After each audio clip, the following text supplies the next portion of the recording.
అందరికీ నమస్తే అండి. కాంగ్రెస్ గాని కారు గుర్తు గాని బీజేపీ గాని పిఏ గాన్లు ఉంటారు చూసిరా, వాళ్ళకే చెప్తున్నా ఈ వీడియో ద్వారా. ఓన్లీ పిఏ గాన్లకే చెప్తున్నా, అన్ని పార్టీ వాళ్ళకి చెప్తున్నా. అరే నువ్వేసే గెలవలేదు, నీ చెల్లేసే గెలవలేదు, నీ అమ్మేసే గెలవలేదు, నీ అక్కేసే గెలవలేదు. ఇలా ప్రజలకు కష్టం వస్తే ఒక ఎమ్మెల్యేని కలవాలన్నా ఒక ఎంపీని కలవాలన్నా ఎందుకు అడ్డుపడతారు మీరు? మీదే మీ వస్తున్నారా? మిమ్మల్ని మీద అడుగుతురా, మీ పిల్లలది అడుగుతురా, లేకపోతే మీ అమ్మలది అడుగుతురా అపాయింట్మెంట్లు? ఎందుకురా మీదేం వస్తుందిరా? ఇలా మీరు వేసిన 4 ఓట్లతో గెలిచిరారా? ఒక కాన్సెన్స్కి ఎమ్మెల్యే ఎందుకుర్రా? పీకనికుండా ఎందుకుండ్రా ఎమ్మెల్యే అయ్యి? కష్టం వస్తే చెప్పుకోనికనే కదరా ఎమ్మెల్యే ఉంది. ఎంపీ ఉన్నది దేనికిరా? వాళ్ళ పర్సనల్ పనికి చేసుకోనికే ఇలా ఓట్లేసి గెలిపించిరారా? ఓన్లీ పిఏ గాన్లకే చెప్తున్నా నేను. ఒక కాన్సెన్స్లో ఒక ఎమ్మెల్యే ఉన్న ఒక కార్పొరేటర్ ఉన్న దేనికి పీకనికుర్రా?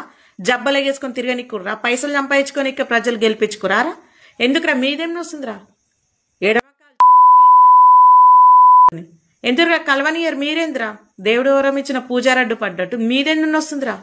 ఒక కాన్సెన్స్ లో ఒక ఎమ్మెల్యే ఉండంటే మనకు కష్టం వస్తే నెరవేర్చనికరా వాడిని గెలిపించింది. నువ్వు వేసిన ఓట్లతో గెలిచిందా? సార్ చాలా బిజీ. ఎందుకు ప్రజల కోసం కష్టపడినోడు బిజీ ఉంటేంది, లేకపోతే ఆగులో పోతేంది? పిఏ గాన్లని అసలు నడి రోడ్డు మీద బట్టలు ఇప్పి తలగబెట్టిన పాపం దాకా. మీదేం వస్తుందిరా? ఒక మనిషికి ఇది నా వల్ల కాదు, ఇది ఎమ్మెల్యే వల్ల అవుతుంది, ఎంపీ వల్ల అవుతుంది అనిపించినప్పుడే కదరా పోతారు. అపాయింట్మెంట్లు వెనక మీదేం వస్తుందిరా? ప్రజలు ఎందుకు వీడు న్యాయం చేశాడనే ఇప్పుడు ఈ వీడియో ద్వారా చెప్తున్నా. మీ వల్లనే రా వాళ్ళు ఓడిపోయేది. ఓన్లీ ప్రతి పార్టీ వాళ్ళకి చెప్తున్నా నేను. మా కాంగ్రెస్ పార్టీలో పోంగానే ఇస్తారు అపాయింట్మెంట్లు అంటే ఇయ్యాడు. ఏ పార్టీలో అయినా సరే మీరు చేయబట్టి ఓడిపోతుర్రా. మీరు చేయబట్టి అపాయింట్మెంట్లు ఇవ్వక ప్రజలకు నమ్మకం పోయి, వాడి మీద నమ్మకం పోయి వాడు మీ వల్ల నష్టపోతుండే ఎమ్మెల్యేలు ఎంపీలు కానీ. మీరు బతుకుతారు, నువ్వు నీ పిల్లలు బతుకుతారు. కానీ వాడు కోట్లలో అప్పు తెచ్చుకొని నేను ఎమ్మెల్యేగా గెలుస్తాను ఆశపడతాడు కదా, వాడు సంకనాకి 3 చీరల నీళ్ళు తాగుతాడు. పాకిస్తాన్ నమ్మాలి కానీ పిఏ గాన్లను నమ్మకూడదు. మీకే చెప్తున్నారా నేను ఈ వీడియో ద్వారా. ప్రపంచంలో మీ అంత దళిద్రులు, మీ అంత నీచులు, మీ అంత నికృష్టులు ఎవరు ఉండరు. అరే ప్రపంచం అంతా ఒక సీఎం చెప్తే అయిపోతారు, కానీ మీరు చెప్తే సీఎంఏ అయిపోతాడు. మీరు చెప్తే సీఎంఏ అయిపోతారు. అంత రుబాబు అంత అదిరా మీకు. నేను కానీ ఒకవేళ సీఎం అయితే పిఏ గాన్లని బట్టలు ఇప్పి నడి రోడ్డు మీద తలగబెడతాను నేను. మీరు చేయబట్టే కాదరా ఓడిపోయేది వాళ్ళు.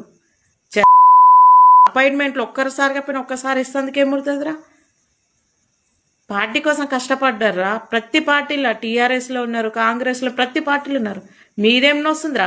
Hello, this is Vijay Kumar, విఐపిఐ విజయన్ పబ్లిక్ ఇష్యూస్. విషయాలు ఛానల్లో మాట్లాడుతున్నాం. ఇటు జర్నలిస్ట్ సమస్యలు కావచ్చు, లేదంటే సామాజిక సమస్యలు కావచ్చు, విద్యా సమస్యలు కావచ్చు. నాకు ఎందుకో ఈ ఒక వీడియో నేను సోషల్ మీడియా ఫేస్బుక్లో చూశాను. అది చూసిన తర్వాత నా టాక్స్ ద్వారా అందరికీ చెప్పాలనిపించింది కొంచెం మెసేజ్. అంటే ఒక స్త్రీ మరి ఫేస్బుక్లో పోస్ట్ చేశారు. కొన్ని పదాలు పలకకూడని పదాలు పలికినప్పటికీ ఆ పదాల కంటే ఆమె భావాలు నాకు ఎందుకో కరెక్ట్ అనిపించింది. ఈ విషయాన్ని మీతో ఒకటి షేర్ చేసుకోవాలనే ఉద్దేశంతోనే ఈ వీడియో చేస్తున్నాను. ముఖ్యంగా రాజకీయ నాయకులు, ఎమ్మెల్యేలు కావచ్చు, ఎంపీలు కావచ్చు, సరే ప్రభుత్వ అధికారులను పక్కబెట్టండి. 5 సంవత్సరాలకు ఒకసారి మన దగ్గర ఎలక్షన్స్ అవుతాయి. ఎలక్షన్స్కి ఒక నెల 2 నెలల ముందు, లేదంటే ఒక 5-6 నెలల ముందు నుంచి రాజకీయ నాయకులు ఇంటింటికి తిరిగి ప్రాధేయపడి గడ్డం పట్టుకొని కాళ్ళు పట్టుకొని నాకు ఓటు వేయండి, గెలిపించండి, నేను గెలిపిస్తే మీకు అందుబాటులో ఉంటా, మీకు సేవ చేస్తా. ఇంకొంతమంది ఎమ్మెల్యే అయితే ఏకంగా మేము కుటుంబ సభ్యులతో కలిసి ఆత్మహత్య చేసుకుంటాం, మరి మీరు ఓటు వేయకపోతే తిరిగినటువంటి ఎమ్మెల్యేలు ఈ రోజున ప్రజలకు అందుబాటులో లేరు. సార్ దీనికి తప్పు ఎమ్మెల్యే అనట్లేదు ఆ స్త్రీ కూడా. ముఖ్యంగా ఎమ్మెల్యేలకు కానీ, ఎంపీలకు కానీ, రాజకీయ నాయకులు ఎవరైతే ఉన్నారో, మంత్రులు కానీ, వాళ్ళని కలవనీకి వెళ్తే అడ్డుపడుతున్నది మంత్రులు కాదు, ఎమ్మెల్యేలు కాదు, వాళ్ళ పిఏలు. పిఏ అనే వ్యక్తి అసలు ఎవరు? మేము ఓటు వేసి గెలిపిస్తే గెలిచినటువంటి రాజకీయ నాయకుడు ఎమ్మెల్యే అయ్యాడు. మేము కూడా తనని గెలిపించుకుంటే మా సమస్యలు తీరుస్తారని చెప్పేసి మేము ఓటు వేసి గెలిపించుకుంటే ఈ రోజున ఈ పిఏ అనే వ్యక్తి ఎవరు అసలు? ఇతరు మమ్మల్ని లోనికి పోకుండా, అంటే అతనికి ఎవరు పరిచయిస్తుంటే వాళ్ళతో పని చేస్తూ ఇక్కడ ఎమ్మెల్యేల కంటే, మంత్రుల కంటే, ఎంపీల కంటే పిఏల రాజ్యం నడుస్తూ ఉంది. మీరు రాష్ట్రం లోపల ఏ నియోజకవర్గం తీసుకున్నా కూడా పిఏల అనుమతి లేకుండా ఎమ్మెల్యేలు కలవట్లేదు. పిఏల అనుమతి లేకుండా మినిస్టర్లు కలవట్లేదు. చివరికి సీఎం కూడా పిఏల అనుమతి లేకుండా కలవట్లేదు. ఇది చాలా దారుణం అని చెప్పేసి ప్రజలు అంటా ఉన్నారు. పిఏల వల్లే ఎమ్మెల్యేలకి మంత్రులకి చెడ్డ పేరు వస్తుంది. పిఏల వల్లే వీళ్ళు ఓటమి పాలే అవకాశం ఉంటుంది. కాబట్టి కొంచెం మంత్రులు ఎమ్మెల్యేలు మిమ్మల్ని గెలిపించుకున్నాం, మా ఒక నియోజకవర్గం నుంచి గెలిచి వెళ్ళి హైదరాబాద్లో ఉంటారు.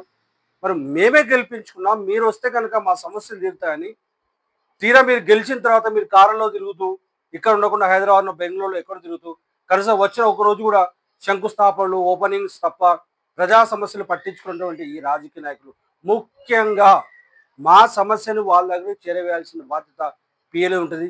కానీ పిఏలు దారుణం అసలు ఇంకా మాటల్లో చెప్పలేను.